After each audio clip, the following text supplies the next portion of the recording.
I had three big takeaways from Smackdown on Friday night. LA Knight and Io Sky should be your Money in the Bank winners for 2023.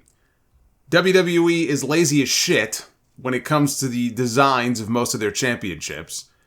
And the Bloodline story is still the most consistently entertaining part of any of these shows, Raw or SmackDown. And everybody involved deserves a medal for playing their part to perfection each and every week. So let's start there. Roman Reigns celebrated 1,000 days as champion with a special ceremony on Friday night, where Triple H presented him with a brand new belt, one that merges the WWE title and the Universal title into one. What that means for the lineage of the title, that was never explained. I'm talking about the physical belts have been merged now into one. The new belt is the same tired design that they have been using for a decade, only this time it has gold backing in the middle, behind the giant logo, and across the bottom, it says Undisputed Champion. Now think back to when WWE announced the creation of a new World Heavyweight title for Monday Night Raw. What I said at that time, that after Night of Champions, WWE can no longer refer to Roman Reigns as the Undisputed Champion, now that they have another world title. And yet, there it is, emblazoned on the belt itself, Undisputed.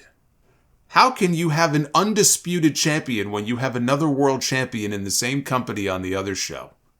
That would make it the opposite of undisputed. It is now very much disputed.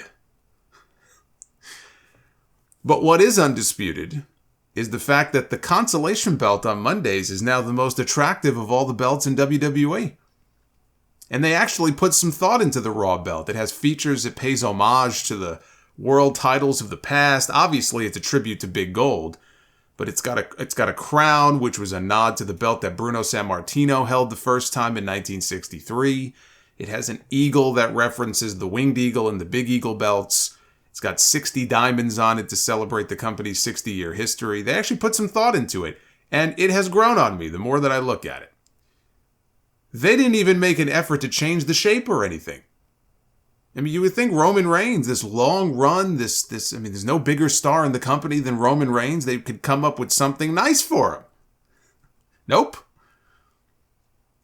After that, the Usos crashed the party. Jimmy again got up in his cousin's face. He stood up to him. He didn't back down. He tried to explain to Solo Sikoa that Roman is just using him. When he's done, he's going to kick him in the dirt. And Solo stood with his brothers. And Jimmy then pie-faced Roman again. Jey Uso got between them and tried to play peacemaker. Jimmy said, you know what? He's right. We are stronger together, not against each other. And Roman hugged him.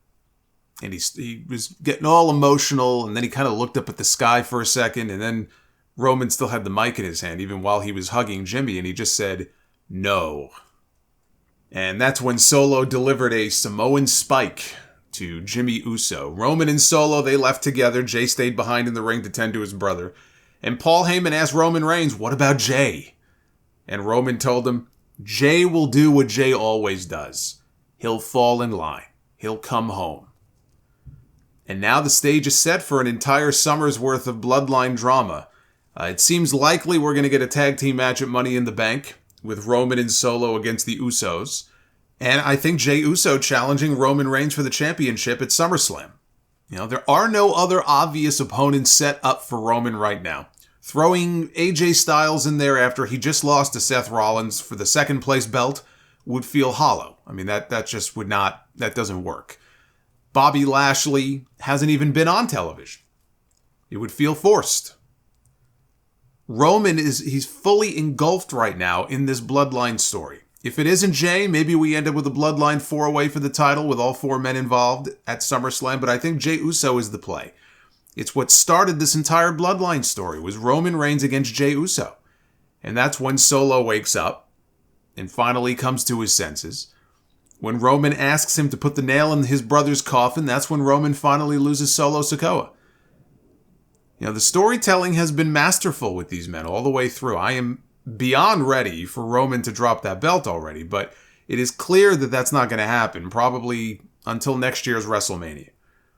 Thankfully, their performances are so good. I'm invested in this storyline. That, as long as we get segments on TV like the one we got on Friday, Smackdown is good. It's when the story finally ends that they may be in trouble because there's nothing else on the show that comes anywhere close to this quality. But when the entire show is built around the Bloodline every week, they sort of suck up all the oxygen. No other story really has a chance to break through the way this one has. My hope is that when the Bloodline saga is over, they'll put as much effort into stories for the other talent on the show as they do for the Samoans. If you take away the Bloodline stuff, that show on Friday was not good. Not good.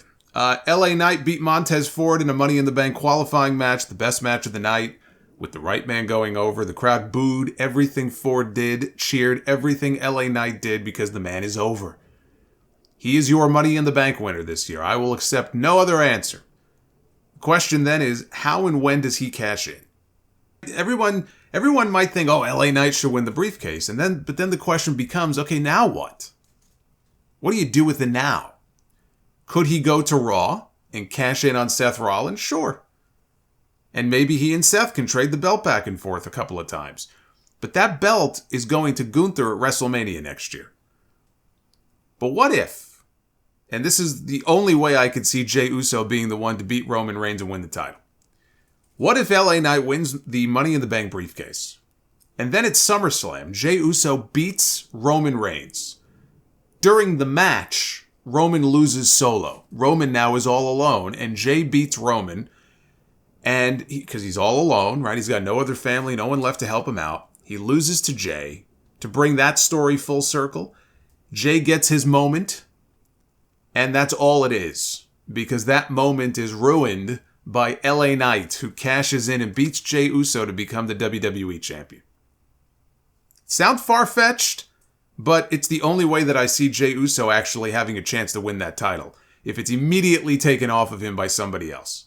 Because Jey Uso is not going to be the WWE champion, but for maybe a few short minutes. LA Knight, though, is somebody who I could see having a run or two with the top title. Or, of course, WWE could do what WWE does, and LA Knight wins the briefcase, cashes in, and fails. That is equally as possible. But again, you have up to a year to cash in. So we're talking about SummerSlam, and it doesn't have to be at SummerSlam. It could be at WrestleMania next year. It could be even after WrestleMania. You got a year to cash in.